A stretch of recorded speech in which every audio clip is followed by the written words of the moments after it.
Hello everybody, we're going to talk about fat and protein requirements for the human body. We're going to talk about the different types of fats. We're going to talk about cholesterol and its functions. We'll talk about trans fat. We'll talk about different types of protein intake requirements based on your activity levels and your need for growth. And we'll also talk about some strategies for using dietary protein for lean mass gains. So you have your lipids, fats, you have your simple, compound, and derived lipids. Your simple lipids are basic fatty acids, your oils, triglycerides. Your compound lipids are lipids combined with other substances like lipoproteins. And your derived lipids is substance derived from simpler compound lipids following hydrolysis, which would be cholesterol. So functions of lipids and fats, so hormone and cholesterol transport, vitamin and energy storage, so vitamin A, E, D, and K. Store your fat-soluble vitamins, so when you eat something like a sweet potato, you'll store that in your fat. Nerve and cell membrane integrity, temperature regulation, organ protection and padding, communication of energy needs, and significant energy provision. So definitely fats provide the most energy at 9 calories per gram. You have dietary fats, mono, poly, and saturated fats. Your mono and saturated fats are from plants and like avocados, canola oil, olive oil, peanut oil, and other nuts. So very nutty and you know the very tasty oils. And then you have your polyunsaturated fats like safflower oil, sunflower oil, corn oil, cottonseed oil, soybeans, and fish. Okay. And then you have your saturated fats, which are whole milk, cream, ice cream, cheeses, butter, lard, palm oil, palm kernel, coconut oil, cocoa butter, and red meats. It's important to note that coconut oil is high in saturated fat. Okay. Trans fat. So trans fat improves the flavor or consistency of various processed fried and fast foods like meats, pastries, chips, and fries. Think about Crisco. You have CDC estimates at 30,000 deaths annually from heart disease. The goal is 1% of your calories come from trans fat. Trans fat have a profound effect on the blood lipid profile and health by increasing your LDL cholesterol. You want your LDL to be low. Think of your LDL you want to be low, and HDL you want to be high. It increases serum triglycerides. It reduces HDL cholesterol. Remember, HDL you want to be high, so you don't want that to be reduced, and it increases the risk for heart disease. So trans fat is really bad for our health. We want to make sure we avoid trans fats. Dietary cholesterol. So not essential, as body produces 70% of needs. You need about 1,000 milligrams per day, so that means you only need about 300 milligrams per day from outside sources. So a couple eggs with egg yolks. Previous limit of 300 milligrams per day, now defined limit under the RDAs, recommended daily average, and then 4 membranes, hormones, bile, and vitamin D. So cholesterol forms vitamin D, and vitamin D is also a hormone. You find it in eggs, red meat, and shellfish. Dietary fat needs. So basically you need to ask yourself, how much activity do I currently perform? What kind of activity is it? Is it low, medium, or high intensity? What are my client risk factors? Is it metabolic condition? Thinking about your part Q, does it start there? And then think about your health behavior questionnaire. Is obesity or dyslipidemia a genetic trait? So do you have obesity in the family?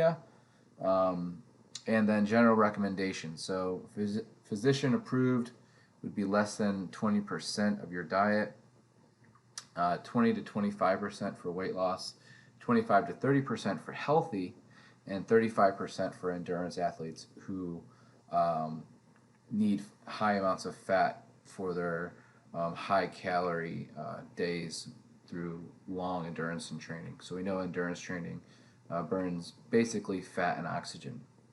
After 3 minutes, basically fat and oxygen.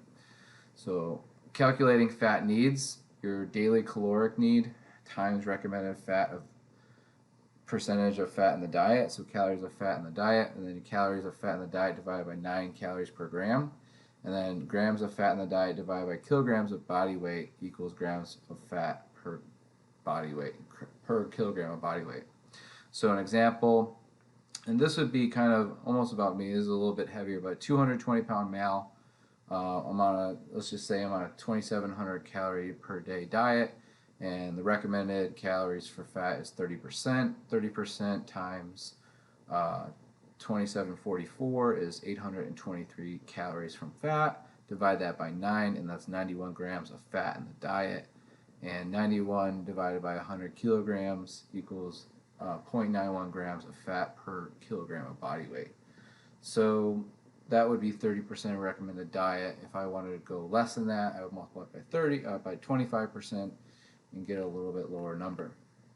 Protein serve during most bodily functions, essential versus non-essential amino acids. There is complete versus incomplete proteins, and the recommended daily average is 10 to 15% of your total calories come from protein. Nowadays, 15% is almost the standard if you're trying to build lean mass. 10% is the minimum. Non-essential, alanine, asparagine, aspartate, glutamate, and serine. And then you have conditionally essential, arginine, cysteine, glutamine, glycine, proline, tyrosine. You've probably heard of glutamine before. There's a recovery agent. A lot of people take that. A lot of people take arginine. Essential, you have histidine, isoleucine, leucine, and lysine, methylene, phenylene, threonine, tryptamine, and valine. So these are all essential amino acids, and these are conditionally essential. So non-essential means that they're made in the body. Conditionally is based on the body and what you eat, and then essential is what you have to get in your diet. Dietary protein needs, so a sedentary individual, 0.8 to 0.9, physically active, 1.0 to 1.2 grams per kilogram of body weight. So remember, if you're 220 pounds, you would divide by 2.2 and you would get 100 kilograms. So you'd have to divide your pounds of body weight first. Moderate intensity, 3 to 4 days a week, 1.1 to 1.3. Endurance, high intensity, 1.3 to 1.5. Strength training, more than 4 times a week, 1.6 to 2.0, and that's kind of where I'm at. But I'm probably need to get 1.6 to 1.8. And then children, up to 2 grams per kilogram body weight. So children need lots of protein. UL, here we have 2.0, which is basically the upper limit. Higher intake can cause organ distress and chronic disorders, so you don't want over 2 grams per kilogram. That's excessive. Really, the minimum is 0.8 to 0.9, and the max is 2 grams per kilogram. Pregnant females, add 20 grams to total daily requirements, and add 10 grams if nursing. Calculating protein needs, so body weight and protein, body weight and protein. Body weight in pounds divided by 2.2 gets your kilograms of body weight. Kilograms of body weight times desired grams of protein per kilogram, and daily protein requirements in grams times 4 calories equals total protein calorie requirement. So you have example, 220-pound male, physically active, 220 pounds divided by 2.2 equals 100 kilograms. 100 kilograms, this person's going to go for 1.1 grams per kilogram, which is 110 grams of protein. 110 grams of protein times 4 calories is 440 calories from protein in their diet. So that's how you calculate protein if you were a 110 pound, or sorry, a 100 kilogram male going for 1.1. So protein for lean mass gains, you want to add 30 to 50 grams per day, and about 200 calories of extra protein a day if you're trying to gain lean mass. Consume post-exercise whey before sleep casein spaced out every 3 to 4 hours. Not all protein supplement sources are created equal. Okay, protein source does matter. So it shows here protein quality rankings, different types of protein. the protein efficiency ratio, biological value, the net protein utilization, and protein digestibility corrected amino acid score. So they have different scores. You have beef, which is a protein efficiency ratio of 2.9. Biological value is at 80. Net protein utilization, and that's the number we're going to look at, is 73. And protein digestibility corrected amino acid score is 0.92. So you're able to intake almost 0.92 of beef. But when you look at something like an egg, it's a 1.0, and net protein utilization is 94. So egg at 94, and that's basically the reason why I do eggs in the morning every day. I do a cup of egg whites. And then I also do whey protein in my shake, but I should probably also add it to my post-exercise. So net protein utilization for whey protein is 92, another high score. That's why you see a lot of people taking whey protein. Soy is lower, wheat is lower, milk's a little lower, casein's a little lower, and black beans, they're not on here. Okay, so those would be some protein rankings. And now we're going to go ahead and get into our next unit. So we will see you soon.